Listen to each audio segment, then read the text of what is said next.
Today I'm working on a 2017 Audi A4 and I'm replacing the water pump. So just want to make a quick video talking about a couple things.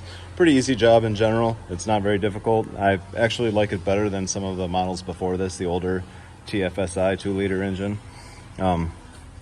Same kind of thing. It's in the same place. It's a little bit more expensive. They charge a little bit more labor time, but it's not much harder. Really, it's in a lot of ways it's easier. The only thing that I find is kind of a challenge is this charge pipe that comes off the throttle.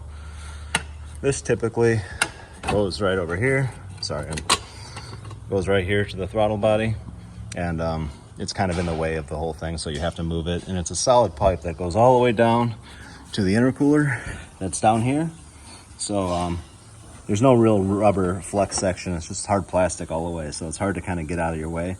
So what I've been doing lately is I pull the grill off, I get the hose off at the intercooler, and it's a little bit of a challenge to remove it all together because there's this big, you can see this big dampener. It's just for sound tuning and stuff off the charge pipe.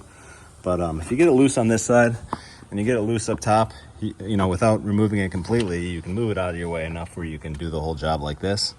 And it saves quite a bit of work, because otherwise you pull the wheel well liner or discharge the AC and you have to do some other steps, and it's not really that big of an issue if you just do it like this. That's the only thing about the job that I don't like quite as much, but other than that, same kind of thing. And I do also like that the bolts for the water pump are captured. They stay with the water pump and they come with new ones, and yeah, so then you don't have to really worry about them falling out.